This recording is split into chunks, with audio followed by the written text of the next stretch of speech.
Hello, everyone. Welcome to the very first episode of Claims Never Sleep. I'm your host, Meghan Henry, and I am so happy you're joining me on this new journey through this new podcast. I think you will enjoy what you hear. And of course, on this, we are talking to people in claims, about the world of claims. We're talking about litigation and defensive claims, and we're talking to attorneys and, you know, everyone in claims adjacent, I should say. But with that, I can't start this podcast without having on Bill Mitchell and Robb Cruser, who, of course, are the founding partners of Cruser Mitchell. And they're just amazing guys, and they have a fabulous story of how they built this law firm to where it is today, and just the general cornerstone of the firm as to our litigation management style and how we approach each case and try to get it to resolution without focusing on the billable hour and really more on the results. And who doesn't love that? So with that, let me bring them in. This is the Claims Never Sleep podcast, presented by Cruser Mitchell, with your host, Meghan Henry. Good morning, Robb and Bill. Welcome to the very first episode of Claims Never Sleep. I am thrilled to have you on this inaugural episode of the inaugural podcast. And I thought it was no better way to get this started than to have you two join me for our first episode. And I really want to get into, where you guys started and how you got to where you are and just your general philosophy on handling cases. And just like, you guys are two great people. So why not to have you on as our first episode? It's a way to start with a bang. So thanks for joining me. It's good to be with you. I'm Meghan on the inaugural, and good to be with Bill as always. Hey Meghan, it's an honor to be on the inaugural, and we're excited to have you in the podcast because we strongly believe in trying to make the world better, and this podcast hopefully is doing its part. We'll see. It's going to make the world better one episode at a time. Yep. But I like to start these podcasts and getting to know where my guests started and how they got to where they are. Because as you guys are probably very familiar during your careers, everyone got to where they are with a different path. Most of us didn't start wanting to be lawyers, or most people didn't start wanting to go into claims, but we all ended up where we are in some way. And I personally find that path interesting. If other people don't, sorry, you're just going to have to hear it a lot because I like to hear it. So I'm going to start with you, Robb. Like, did you think, when you were a young lad that, law school and being a lawyer was your path? Was that something you had thought for yourself, or did you fall into it? Well, I was certainly open to it in the sense of wanting to kind of have my own business. I started actually in accounting and fell into that, and then did that for a year, and then went to law school. So yeah, it was always on the top tier interest level, and then we just had to follow through on the competency. So yeah, it was always there. So you were one of those people in law school, though, that weren't afraid of the numbers. Because I remember I was a math major, so I wasn't afraid of the numbers. And when I took accounting for lawyers or whatever, most people were deers in headlights in that class. And math, being a math major isn't exactly the same as accounting, but at least I wasn't as scared. So you were probably one of the few. Yeah, I mean, I worked in the field for a year and had my certificate, so it didn't come up a whole lot in law school, to be honest with you. So how about you, Bill? How did you end up here? My dad told me I was going to become a lawyer. And you listened? You know what? To be fair, I grew up in. My dad was a blue collar guy who ran a tavern and was a mechanic, and then took bets. He was a mutual clerk at the local horse racing track, and so all of his experience. My dad would have been a great lawyer and a great entrepreneur. He was essentially, but he knew that all the people at the racetrack who had money were doctors and lawyers and even accountants. So, he kind of told us he didn't go to college. My mom didn't go to college. We didn't have any college folks in our family. And he essentially looked at my brother and sister. I'm the middle one, and said my sister was going to be a doctor. I was going to be a lawyer, and my brother was going to be an accountant. So at the end of the day, he was right with my sister, right with me. And my brother did what Robb did. He was an accountant for about a year, got an LLM, and he's a lawyer. So really, so there you have it. And so here's I know this will segue into, I think, how Robb and I met. that was my next question. Robb and I are the opposites. He's got a lot of hair. I don't have any. He's 6'3". I'm about 5'7.5" on a good day. But Cruser went to some really big, great school outside of Philly. I went to Romeo High School in Michigan, Cow Farm. I then went on to the great agricultural school of Michigan State. Cruser went to the prestigious William and Mary private institution. I then went to Wayne State and had to live at home for 3 years, which I'm lucky I'm alive, or my parents, or I'm not in prison because of conflicts with my dad. And Cruser, ended up at the prestigious Emory University. And so, as I tell all the people, you can have kind of subpar educational experiences, but if you kind of hitch your wagon to the right blue blood guy, you make it. Well, I won't let facts get in the way of that story, so I'll let it go. But how did you actually meet? Well, we actually were 3 doors down. He started 3 days ahead of me at a very good firm, Drew Eckel, and we were both starting there. And Bill was one ahead of me on the letterhead, although I clerked, so I always claimed to have seniority over there. And we just met over the years there. We're together 10 years there. We're in the same class there. We made partner together there. And interestingly, both of our mentors left us. My mentor, Art Glazer, who's a very well-known, renowned mediator, left. And then, Bill's boss, Ted Freeman, left to start his own firm. I think Bill was the only one, Freeman Mathis, many people would know that name. I think Bill was the only one who didn't go with Freeman Mathis. I think that was a strategic mistake on his part because he ended up stuck with me and he had to cobble together a career. But that's how we met and obviously became professional colleagues and great friends. So, Meghan, I just did the math. I've seen Cruser for the last 33 years, 12,045 days, probably almost every day. 12,045 days, but I'm not counting. You don't have a ticker in your office. It doesn't feel like more. And Ted was a brilliant guy, and he came in my office one day when I was about a fifth year and said, I'm taking my group and 2 other partners, and we're going to take 15 lawyers, I think it was, to a new law firm, and literally 14 went, and I was the only guy that didn't go. Well, but did you go, Robb, or did you stick with them? No, I wasn't part of that section. So I was not invited. Even if he were part, he wouldn't have made the cut. Yeah. I would have gone and asked, but no one asked. Associated with you. So when that happened, when you didn't make the cut, Bill, and you weren't one of the chosen ones to go over. I made the cut. I just didn't go. Oh, okay. Come on, Meghan. Gee, oh my gosh. Well, I have a bunch of self-deprecating loser stories, I can tell you. That wasn't one of them, though, okay? Let's keep it in that box. It wasn't one of them. So why did you choose not to go?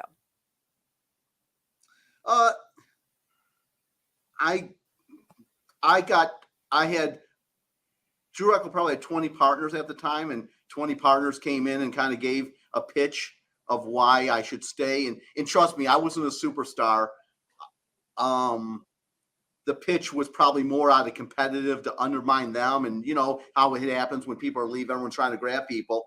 In fact, I keep telling people I should have been fired. My first 2 or 3 years, I was a bad lawyer. I wasn't very good. And luckily I was the captain of the softball and flag football team. And I think that's why they kept me along. But I mean, at the end of the day, I was close to making partner there. I was getting my independence. I had developed my small book of business. And so I just felt more comfortable with the firm that had raised me than going to this new enterprise. So essentially that's the decision I made. And just anecdotally, it was a brilliant decision. I wish I was smart enough and had the right agenda to foresee this, but it was a brilliant agenda because that group did all the civil rights and employment work. And when they left, I was in an 80-person firm and I was the only employment civil rights guy. So guess what? When 20 other partners got a call about an employment or civil rights case, They called me. Yep. Never thought of that, but it actually then helped multiply my business. Yeah, and it's funny how like, but it's like hindsight always makes everything 2020, right? Like at the time, you probably like you don't see that until you're looking back, and that wow, this was a smart decision. That happens the other way too. Sometimes you look, that was a really poor And decision. the second thing that happened is when they left. Ted Freeman was the guru of civil rights. He's an excellent lawyer, smart guy, very debonair, and when he was a guru. So I had a bunch of cases. I was working for him. I was doing 99% of the work. And I, with a defeatist attitude, called each claims examiner and literally said, I know Ted's the guru, but I've been working this case. You mind if I keep it? And their first response is, we don't know Ted Freeman, which shocked me. And they essentially said, we know you and we think you're doing a good job. So we want to keep you. And I'm not saying that was fake it till you make it, but I was candid with them. But it was surprising that it gave me this confidence that, okay, I'm my own man and I can do things my own way. And yeah, there's room for me and Ted out there. Yeah. Well, you probably were suffering a little bit of imposter syndrome too. Like, well, Ted's the guy. He's way better than me. What am I doing? They got to choose him over me. And meanwhile, like, you knew exactly what you're doing. And there were some scary moments I guess I was a fifth year lawyer. Would have been about 30 years old. So there was a lot of, walking into new clients and new claims and acting like I'm this tough guy. I know what I'm doing. And Rob and I mean, as we develop business, we would do all our marketing over the phone. Why was that, Rob? Because you couldn't see how young you were. Exactly. Seriously, Cruser had the same gray hair then, so he could get away with it. But we don't want. If we went and met clients, they would be like, "Holy crow, you guys are actually kind of young." So we tried to do all marketing over the phone. Thank God there wasn't Zoom back then. Yeah, we would have never made it in the digital world. Well, did you have hair then? Oh my gosh. Yeah, I did. Well, I guess having no hair, it might have probably helped a little bit, I guess. It would have. I should have shaved it 15 years ago, strategically. But if I was a team player, I would have shaved it 15 years ago. So how did you two come together and say, hey, we should go off and start our own thing?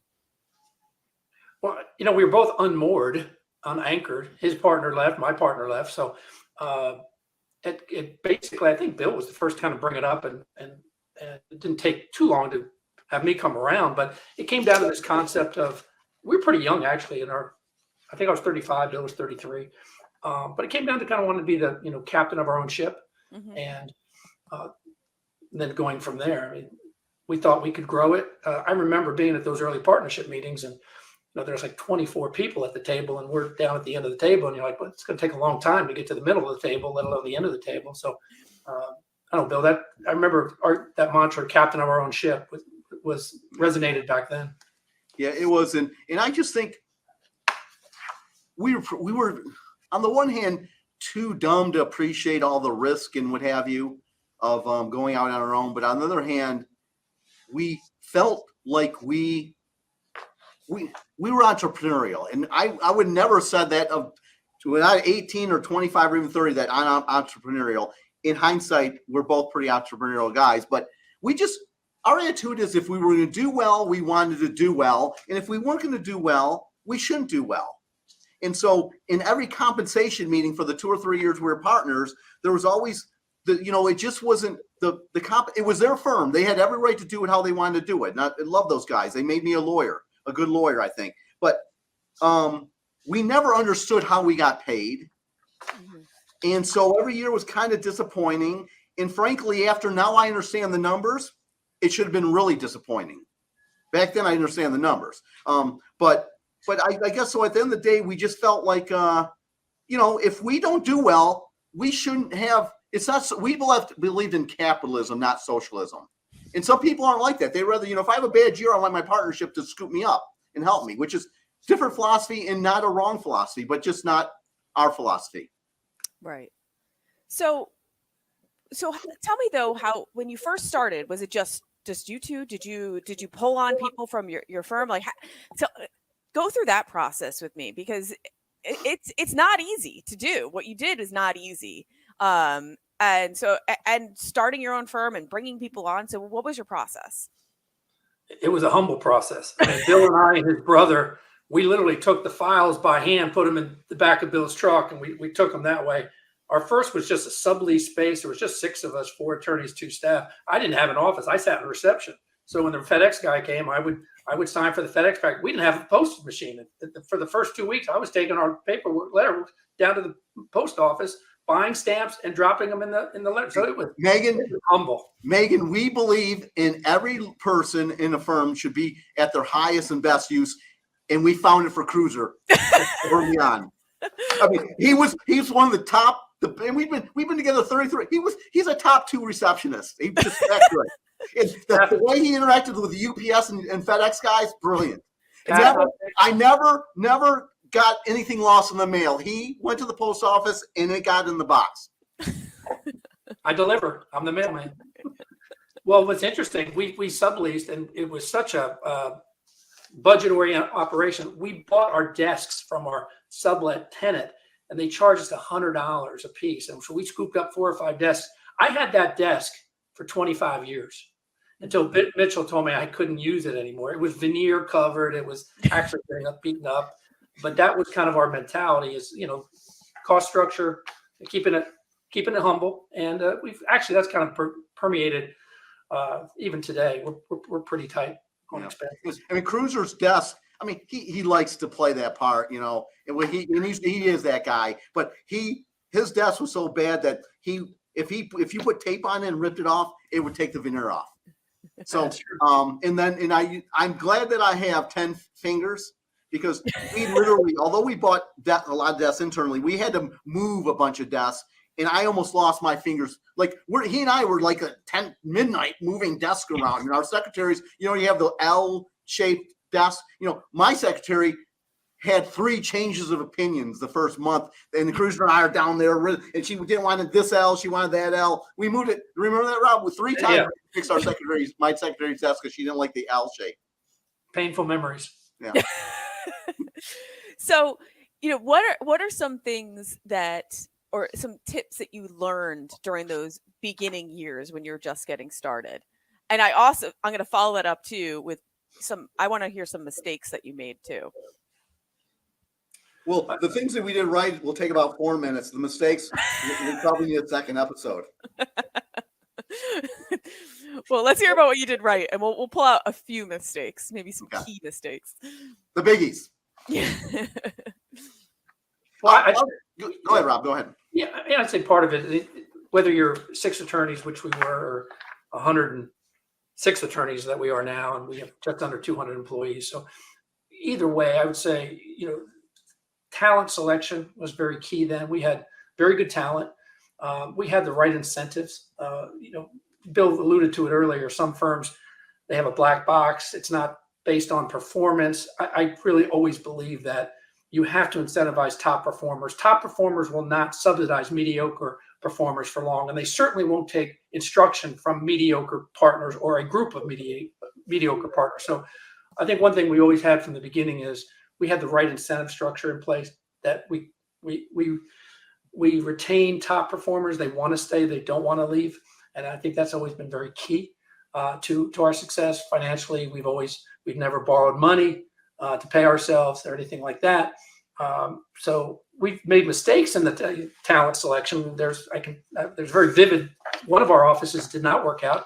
We didn't have the right team. No names mentioned, no office mentioned, but we knew. I think Bill and I both knew this person wasn't right. Our wives knew. Yeah, and our wives knew too. But they had a good book. They had a good book of business, and we said, well, we'll they'll come into the Cruser Mitchell culture, and we're going to change them. And we didn't change them, and it didn't work. So talent selection was something we learned. That's a mistake, both positive and negative. And that office went away because we just didn't have the right people there.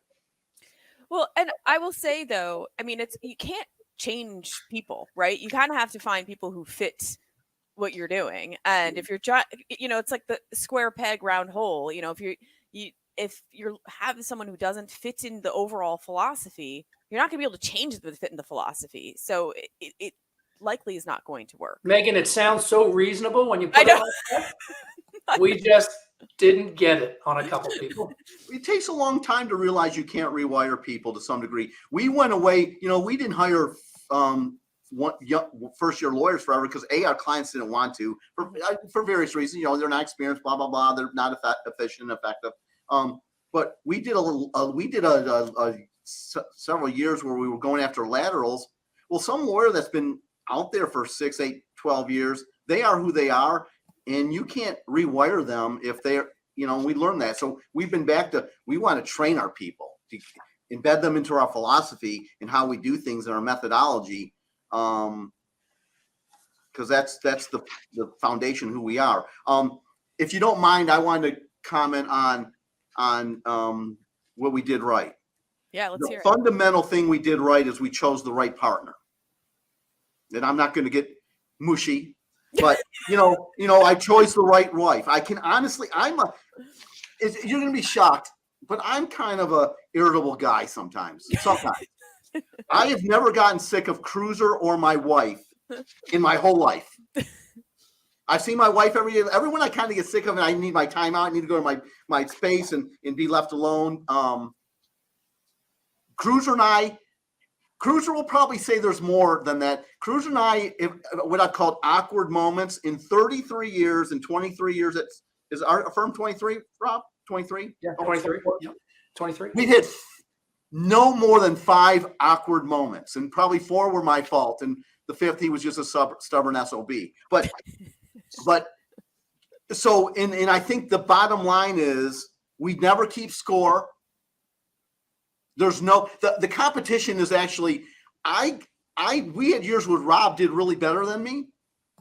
Robb wasn't mad that we made equal money. I was mad that he beat me. Mm-hmm. It was this pride thing that I didn't want to be the second guy. I want to be carrying my own weight.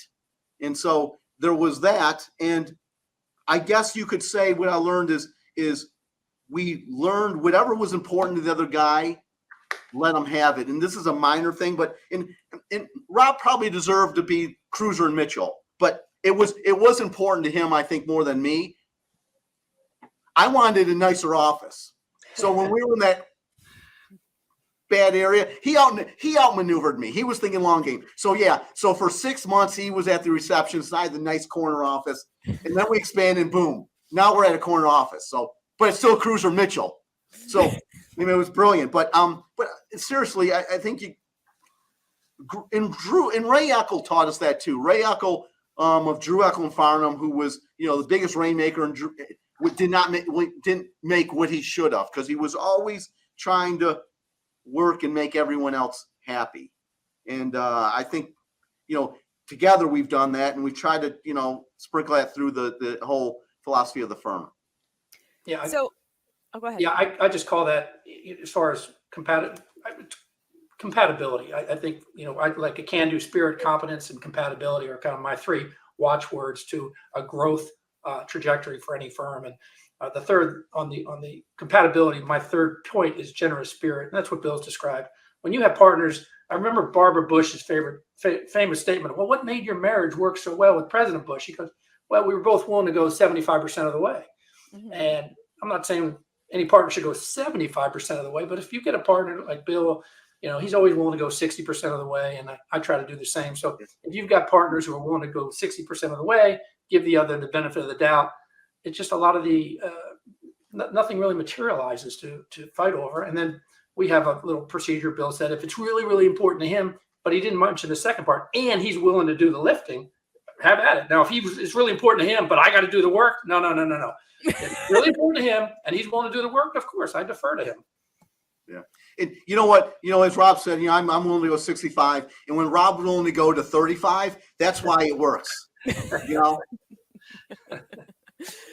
Well, I think part of your success though is that you are opposite. So your strengths kind of play off of each other too, and work together versus butting heads on it. At least that's my how I kind of perceive it on my end. And I haven't known you all that long, but that's how I see it.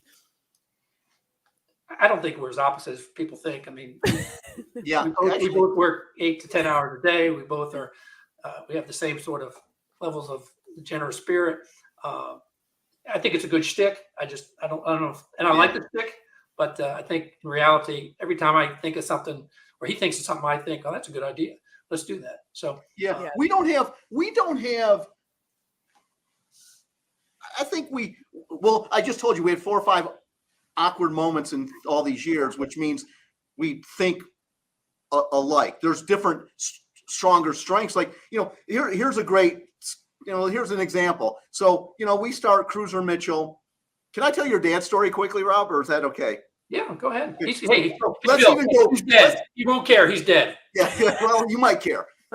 So Rob and I, when we were going to take Rob, Bill, and 2 associates, Robin Webb and Jennifer Macbeth, wonderful ladies who, were with us for a while. And then we took 2 secretaries, Sylvia and I apologize, Rob. It was Mary Burkhardt. Mary Burkhardt, yeah. Fantastic. A+ team. But before we started, it never hit me that we don't have cash to pay these people. So Rob went to his dad because he understood that side of the game. He understands operations better than I did. And so we sit down with his dad, who was graciously, this doesn't happen unless Rob's dad is willing to give us a loan. So we make our pitch to him, tell him the firm name, and he looks at us and said, Robbie, Bill, let me be candid with you. You guys really don't have much to offer here. And I agree it should be Cruser Mitchell, but it should be George Cruser in Mitchell. It's a true story. He with that inauspicious start, he kind of said, well, what am I going to do? I mean, Rob, you got 3 kids and your wife's pregnant. Bill looks like he's got 2 kids. I guess I got to back you guys. But don't be surprised if don't burn any bridges. You might be going back to your old firm. So we were really pumped up after that meeting. Yeah. So yeah, we both had pregnant wives when we made this decision. And asterisk that because I might talk about that later. But then we're at the firm. This was kind of an awkward moment. We're at the firm, we're working, and Cruser is like, get the billing out. About a week later, we're working. He's like, dude, we have no cash flow. Did you get your bills out? No. He walked in and he saw on a filing cabinet outside my office the stack of papers, and he walks in and he goes, what is this? I goes, that's my billing. I said, and he's like, have you not finalized it for edits to get it out? And I'm like, and like he was livid. I mean, I'm not worrying about getting the bills out. That is the only argument I can remember in our 23-year history. Is I remember that instant like it was yesterday. Yeah. I'm waiting for him to apologize for that tone. I mean, he could have been a little more professional. He did get the bills out. That was good. Yeah, but also he didn't want his dad to yell at him. Hey, we paid his dad off, and I think he gave us a 2-year loan. Did we pay him off? And what? Yeah, we actually had a little bank help too, but within 6 months we were all back to even. I mean, we were such a low expense operation. And we had a great client who were willing to pay us every 30 days. Yeah. Couldn't have done it without them. Yeah, that's certainly helpful. Wait, so I need to bring it back to the pregnant wives, though. Let's bring it back to that before we forget. This is good. What, Rob? I don't want to go.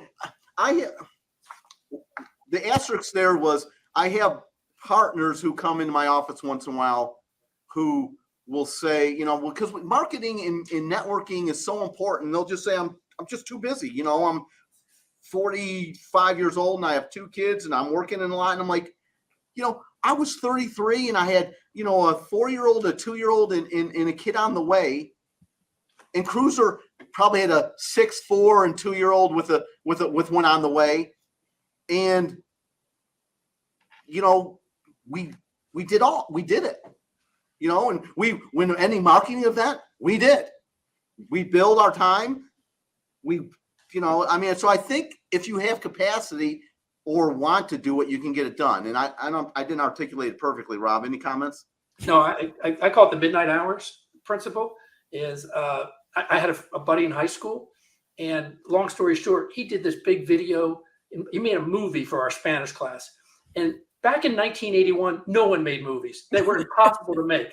So I say to Mike, how do you make this movie, man? You got school all day, you've got sports after school, and then you got work after the sports. He goes, well, I stayed up till 3 a.m. twice this week and got it done.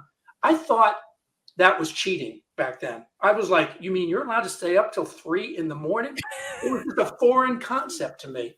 And I think that's what Bill's talking about. Some folks just have a foreign concept. They want to be a marketer. They want to grow. They want to do the steps, but they don't use the midnight hours. Now, of course, you can't stay up till midnight every night, but there's a season, like when Bill and I had to get the book out. There was a season where for like 6 weeks, there was a lot of 10 to 2 a.m. episodes.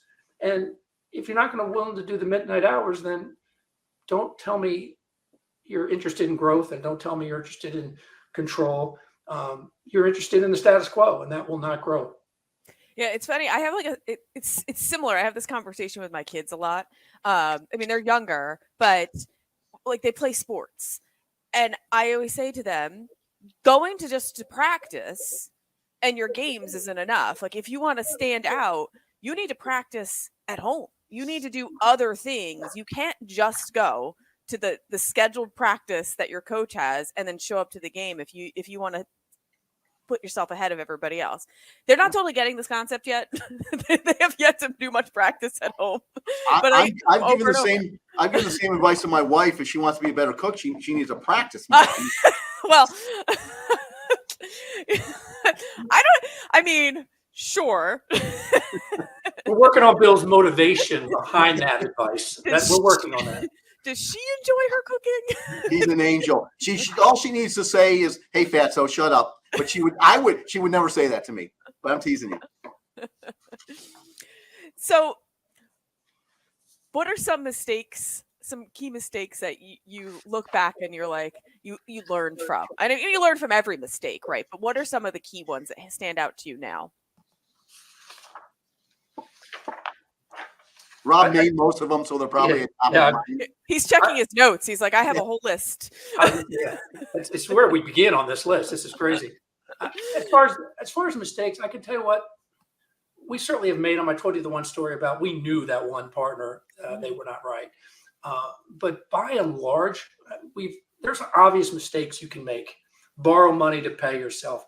Partner with people that are not simpatico with you. We've been able to avoid them largely. I'd say our biggest mistakes were not the biggest mistake we made that we ultimately cured is Bill and I we were going to have this boutique law firm, and we weren't going to grow. And then a client came to us and said, "We like what you're doing. We want you to open up an office in New York." And I said, "What are you talking about? We're not going to go to New York." And Bill's like, "Yeah, we're not New York." But he was persistent. And he finally said to us, "Well, tell you what, to me, to just get him off my back, I said, tell you what we'll do. You give me $500,000 in business and 40 cases, and we'll open up a New York office."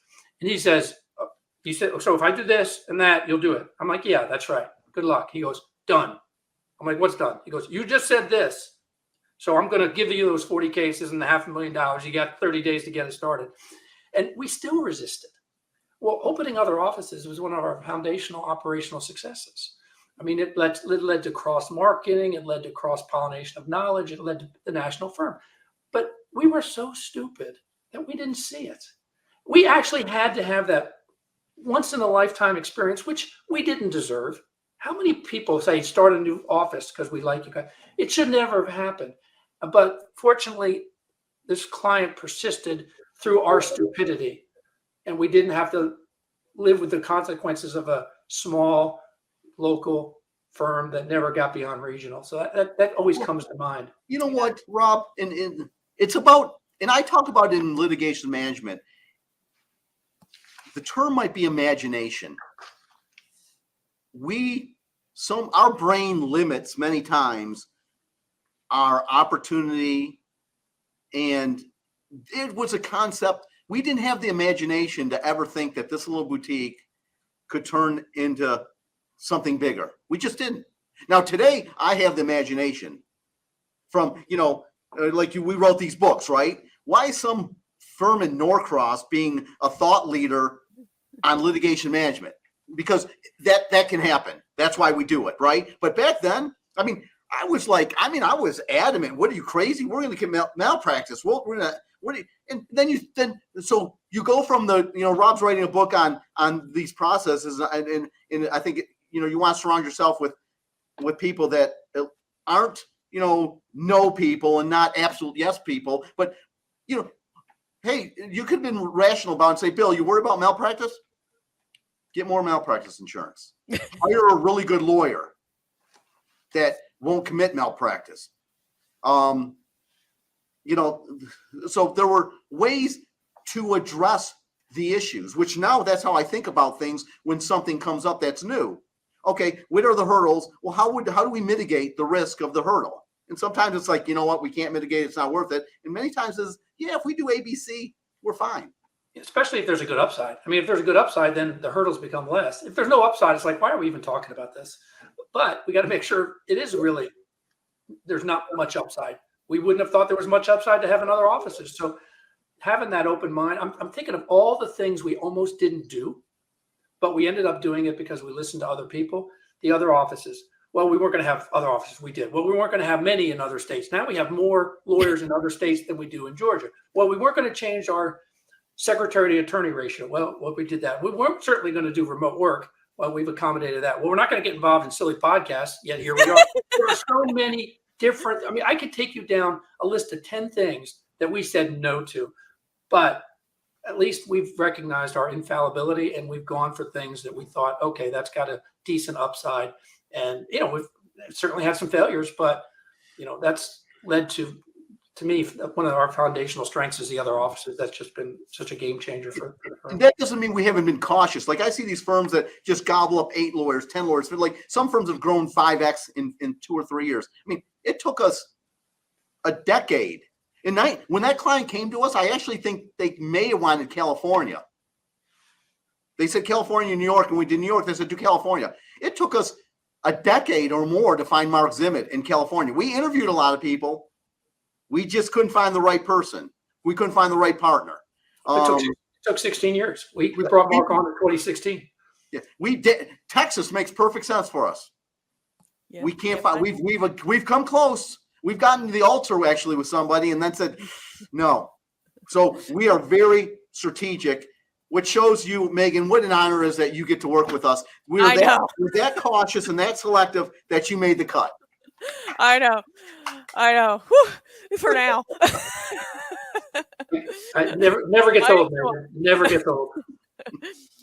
I do feel I'll get a little mushy. I do feel I believe in some sort of kismet in life.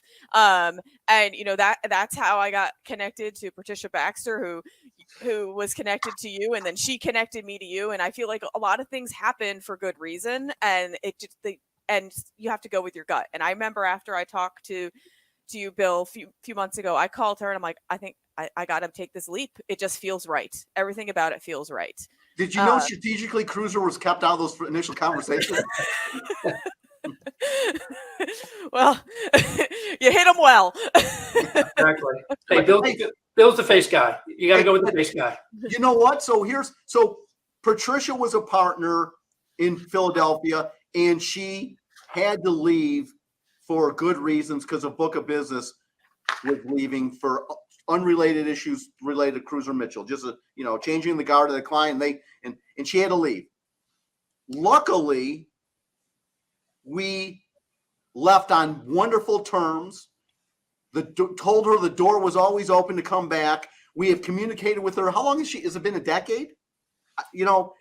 So here is what I'm saying. And now Patricia's kind of, and Patricia was the biggest advocate of you coming to us, because good people try to always do the right thing. And when they're hanging out in that pool, they network and multiply. Yeah. She told me for months, did you contact Bill? Did you contact Bill? Did you contact Bill? and you know what? Maybe 20 years ago, under the same scenario, I would have gotten a fist fight with, Patricia out the door and said, go to hell. I never want to talk to you again. But again, you learn over life how to handle people and deal with the issue with the situations. Yes. It goes. I will say, it's very it comes together. I actually put out just a LinkedIn post not that long ago today about finding your people. And it's just like, oh, I can't believe I maybe I was just in the back of my mind. I knew part of this, the theme of this would be finding your people. You found your person in Rob, you found your person in Bill, and then you're finding your people to build up the firm, you know? So I want to jump ahead a little bit though to the disruptive lawyer, because that's a huge part of Cruser Mitchell and the branding and you're just the cornerstone of the beliefs behind the firm. So how did you get there? Like, how did you develop the concept? I mean, I'm sure it happened somewhat organically, but then, you know, you're really utilizing it, and, you know, you wrote books on it. So tell me more about how it came about. I would say this. Let me take this one, Bill. I give Bill the credit for this. We would never have gotten the Disruptive Lawyers litigation management book out but for his leadership on that. I was too busy to get my head up and off task. And then, of course, the Disruptive Lawyer became the brand that we now, it's both external and internal. We hold ourselves out to people as a firm with the right plan, with the right person running that plan, and the ability to give excellent results in a very speedy fashion so as to disrupt their expectation. And that wouldn't have happened without doing it. And of course, internally now, that's the standard we have to live up to. So if we're not wowing the client, we're not being disruptive, and we're not being true to the brand. So it helps us be disciplined internally. And it's not just a declaration to the clients and marketing device. It's a two-way thing. And I'll tell you what, it's just been, from a client standpoint, all the clients that have come in vis-a-vis, you know, Bill didn't just write the book. He's out there in webinars and speaking to hundreds of people multiple times, you know, every month. So it's been probably the best idea and execution that the firm's ever had, and led to so much growth. And I just give, you know, 95% of that credit to Bill. Thank you. So Rob deserves more than that. I would run it down to about 93. I think you're being a little smart on yourself. Again, what you learn from other people. We were at a firm, and law firms in 1990 and many up to today make money on the billable hour. So our focus, my first part of my career, was billing. And you want to make partner, you had to bill 2,200 hours a year. And then in 7 years, you might be considered if then you had your own business. So you're working on billing. And if you work on billing, you're incentivized to bill. Mm-hmm. You're incentivized to leave stone unturned, to file motions to compel, to file motions to dismiss, to take as many depositions as you can. Now, I'm not saying with any nefarious intent. What I am saying is I use the term, instead of right plan, right people, mindset, skill set. My mindset, and I think the industry's mindset today, a majority of the industry, a super majority of the industries, doesn't have the right mindset. They're not looking for early resolution. They complicate and make things hard, where we're very strategic in everything we do on every billable hour with the goal of getting out of the case. That doesn't mean settling for paying more or being scared to go to trial. It's strategic that if we spend a client's dollar, it's because that dollar is going to advance the ball to a conclusion that they want and that they define at the beginning of the case. But here's the threshold moment for me. I'm a 6-year lawyer trying to get work, and no one will hire me, and they shouldn't have hired me. I was a young guy just still trying to figure out this craft.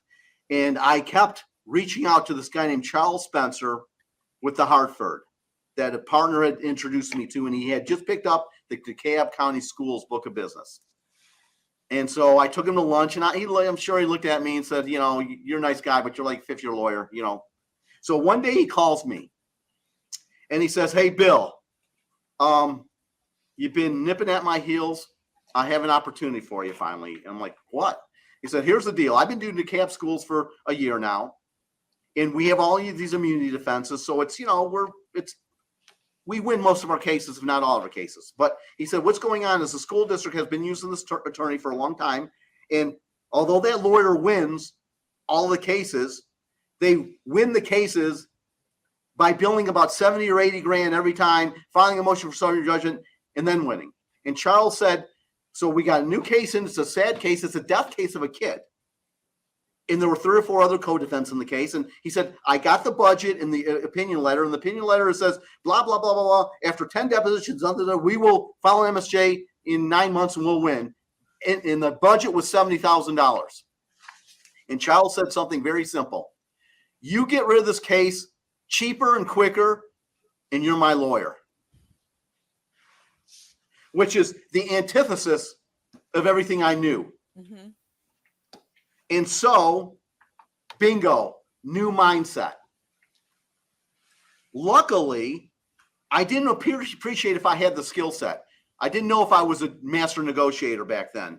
Not saying I am now, but I, through several letters, 2 meetings, I framed the issue of why we were going to win using, more honey than vinegar, and why you didn't need us on the case, and why the co-defendants were better. The case was complicated with me, not with them, and I was a distraction. And after about 6 to 8 weeks, billing $3,500, I secured a voluntary dismissal without prejudice, mm-hmm. and got out of the case. Yeah. What client's not going to like that?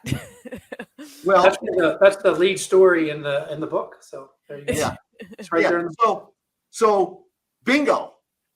Now that's many. If I tell that story to 10 lawyers, 9 would say, "What the hell are you thinking? You lost $67,000 on that case." And my response is, "No, I've gone from 4 lawyers to 115 lawyers with this philosophy." And so I literally realized what a wonderful philosophy. A, I want to do good. B, it adds value and aligns my interests with my client's interests. So I would start practicing and pushing this way and developing results, which I called it the Mitchell metrics back then. But I sent out scorecards in 1997. I'm pretty sure we are the first law firm to actually follow metrics and share metrics with clients. And so I would go to clients and say, hey, you've given me 10 cases this year. You thought the cost of defense was going to be $500,000 and indemnity was going to be, $500,000. And I got rid of them for $200,000 in indemnity or whatever. And so I think I saved you $600,000. Will you give me more work? And, it was very, very effective. Mm-hmm. And so the mindset gets you halfway there, and then the skill set gets you the rest of the way there. And that's what our mantra is. That's what our philosophy is, and that's what we're promoting. And I think it's a no-brainer. Everybody in the industry should be doing it. And we, not only do we do it, we execute on it. And it's a great way to also train young lawyers, because I remember how I was trained, and it was not that. It was like, these are the steps that you take when you get a new case. And it is literally, you just check the boxes. You go down and you check the boxes. And if you shift it to, okay, you're going to send out these interrogatories. What are you looking to get out of them? And and what do you need to send to get what you need? And are you just sending them to check the next box, or do you have an end goal and purpose, and where is it bringing you? And then I think it helps the young lawyer understand why they're doing any of these steps, and if they need to do this step to get to the end game that you see the case going. Rather than, how I think I learned from the very beginning, it was just like, well, it's the next step on the list. I got to go to it, So it's a good way to learn, because you're understanding the reasoning too behind. I tell our lawyers, and it's a $5 million. If you're sitting there listening, there's always the exception. There is the $5 million case. There's a return on investment / strategic decision. It's a $5 million case. It's worth spending $20,000 on legal, because the return on investment could be you save $1 million in indemnity. I get it, but we should be, every billable hour should be telling the client that I'm doing this because A, I'm trying to get information to understand the value of the case, or B, I'm doing it to get leverage to drive down indemnity. Those are the 2 reasons you should be doing things most of the time. And if you're thinking in that strategical way, and I'll tell you to connect the box stuff because we do all these metrics. I used to take depositions in 90% of my cases for 15 years. Did MSJs in probably 50, 60% of our cases. My metrics right now show that we take depositions in under 25% of our cases. I call it the deposition bleed because guess what happens whenever you go to a deposition? I sit here with my notepad, and up in the corner I have to-do list, witnesses and documents. You don't just do 1 or 2 depositions. It turns into 4, 6, 8 depositions, and it turns into a request. Every deposition ends with the plaintiff's lawyer saying, hey, I need you to, we need to set up ABC depositions, and I need these 8 categories of documents. So you need to be strategic, and we can get a lot of things done informally. Mm-hmm. I call it strategic transparency. If they're going to get it anyways, why do they have to send me a request to produce documents? Share it with them. It will help them evaluate the case, especially if you think it will lower the valuation. Plaintiffs don't want to spend 500 hours, 12 months, and 20 grand on court reporters to find out that their case is worth 100 grand. What are they going to do? If you tell them up front, they can do something about it and dump the case, give a great discount or something, as opposed to now they're stuck. Right. And honestly, I think plaintiffs' attorneys probably appreciate the methodology more because they don't want to respond to summary judgments. Like they don't want to do all that stuff because they're not getting paid for it. They just get madder. But that's the thing that in my career, I think I've had a demand. We settled a case more than the original demand, maybe 3 times. And I would argue it's a cardinal sin. It should never happen. And what happens, the case usually only gets worse for the defendant. And we don't have a critical eye enough to appreciate that many times. And or the plaintiff gets madder and madder and madder. So the price of poker goes up and up and up. And it's not a prudent way of practicing. So have you had, and I think I know what the answer is, but have you had any pushback from some clients that might not appreciate the methodology? There are some clients who do want you to file the summary judgment motion or do want you to push to trial. The case starts with client, you define the win. If you want me to try the case, then we try it. If you want to pay me 50 grand instead of selling it for 10 grand, we do it. So I have carriers out there that when I talk to them, they'll like, we don't want to have a reputation as being a settler. And I'm like, well, so I've done litigation management presentations to literally 10,000 claims people. And I always do a survey. How many cases have you tried in the last 2 years? Mm-hmm. My survey math, get the high volume auto out of this. Mm-hmm. My math survey is 92% of all cases settle, 7% get resolved by motions to dismiss or summary judgment, and 1% at best go to trial. So I share this information, said you can call yourself whatever you want. The bottom line is you try only 1% of your cases and you settle 92% of the cases. So the question I have for you is, when do you settle it, those 92%? After you pay your counsel 5 grand, 15 grand, 30 grand, after depots, 50 grand MSJ, 100 grand at the courthouse steps. Yeah. It's that simple. And so I get pushback, but then it's sobering news when they realize, and I'll ask them, well, how many cases you guys try a year? And they'll be like, oh, we try 2 or 3 on 5,000 claims. Well, that's your reality. So when are you, as a business person, going to start developing a process, hiring lawyers with the right mindset and skill sets, and training internally to deliver the 92% cheaper and more effectively?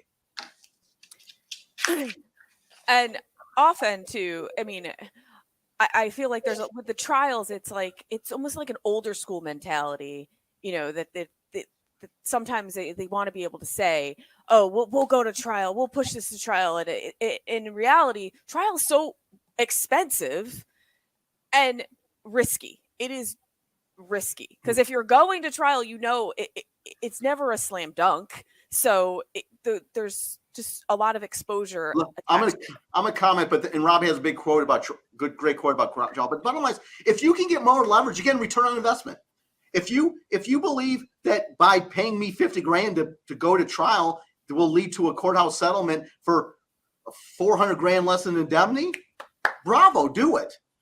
If you want to say, you know what, we want a reputation as a trial company, then put 5 in the trial, put X% in the trial bucket, hire great trial attorneys, and go try those cases. I'm not saying I don't have an opinion on what should be tried and what shouldn't be tried. I just know the statistics show that you're trying 1% of your cases, so you shouldn't be preparing 99% to go to trial. Rob? Right. Exactly. Well, the old thing we've coined is quietly settle the many and loudly try the few.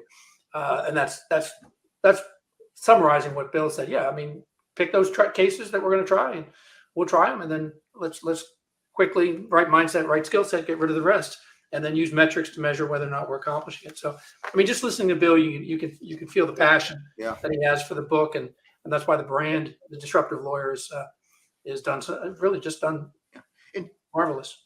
And that's why we started doing negotiation. When I realized 92% of all cases settle, then it's negotiation training is so important, right? So that's why we started doing all these seminars. Starting next Wednesday, we have another seminar. 7 series on master negotiation. So we do all these negotiation seminars, and so we give. Here's one thing I want to say. Here's how I get pushback. I give metrics to clients annually.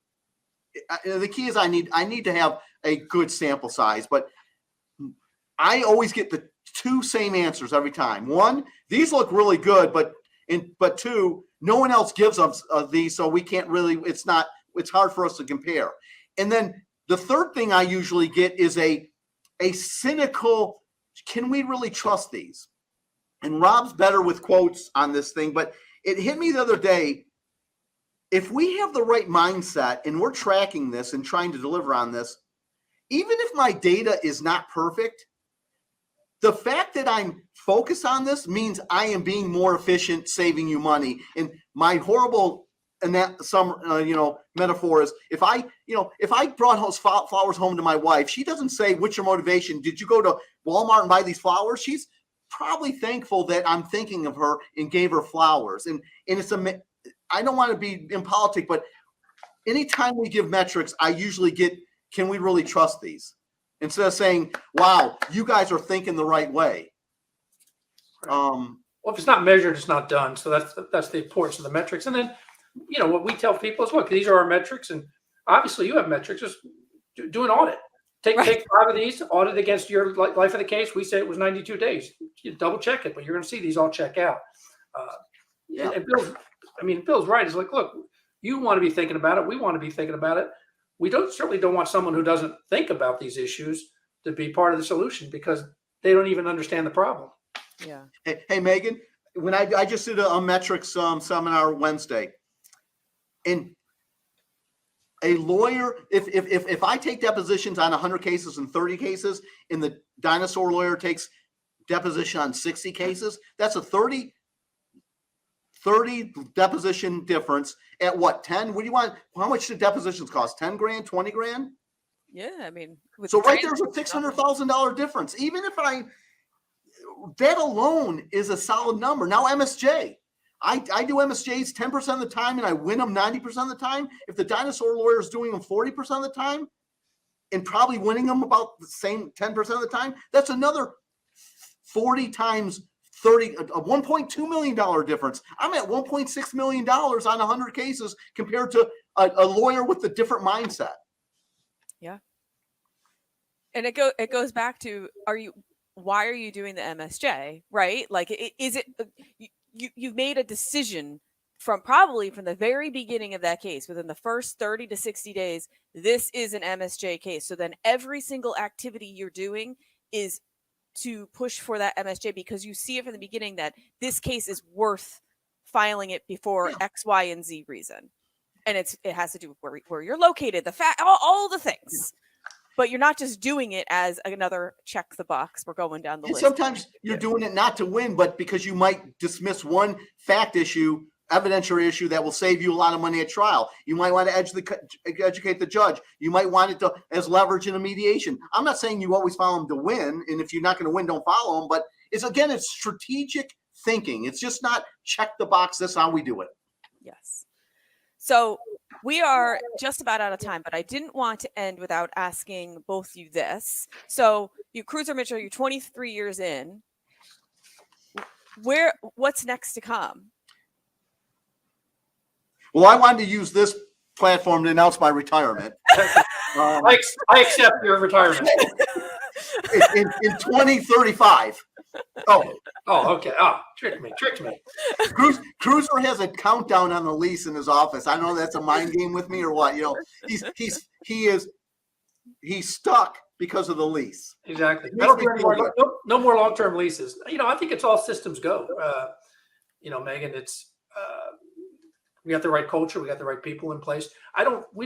We typically don't have the 7-year plan or the 5-year plan. What we do is just we are open to opportunities that present. You presented to us within the last, we didn't have a strategic plan to have Pennsylvania. You presented us and we jumped on the opportunity because we think you're an outstanding person.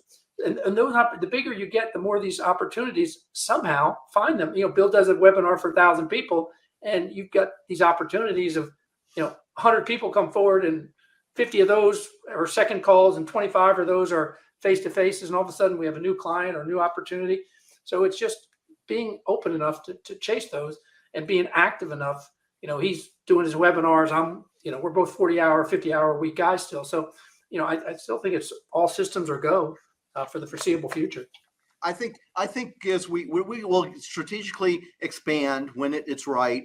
I think we're getting more into, I'm doing more national council, negotiations, mediations, etc. And we're slowly starting to do some litigation management consulting where, carriers or big, companies bring us in to fix their processes and retrain their people on flat fees. And that we've been doing a little more of that. And it's actually fun and challenging where you can change a whole organization in a matter of 6 months.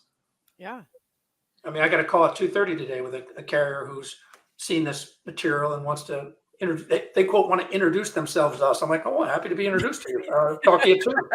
So, very different from years ago when you were taking the mail at the front desk. I could tell you a few more stories. Times have changed. And Rob, I do have a very important mailing that needs to go out. So as soon as you're done, just waltz down here and get it out. I get that right done. Yes, sir. I'll bring it up with your coffee as usual. Yeah. You know how he likes it. Well, guys, I thank you so much for coming on. I think we could have probably spent another 2 hours just going all into this, but I need to respect everyone's time and we got to keep it to an hour so everyone stays on and listens to the end. But thank you so much for being part of the first episode of Claims Never Sleep. You guys were very much a part of us coming up with the title for this podcast and launching it. So I can't thank you enough for giving me this platform and helping me continue this platform and then being the first guest on this. Well, thank you. I thought I was a little shocked that it became Claims Never Speak. I thought it was Bill Mitchell on the law with his friend. So I'm I mean, you probably saw my shock at the beginning, but I rolled through it.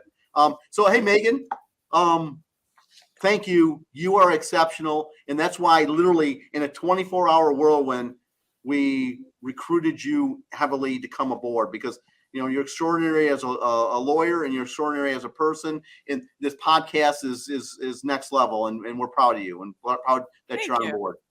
Well, thank you. I'm happy to be here. Okay. So for all our new listeners, old and new listeners out there, of course, if you like what you hear, please like and subscribe to Claims Never Sleep on your favorite streaming platform. And you can also find us on YouTube.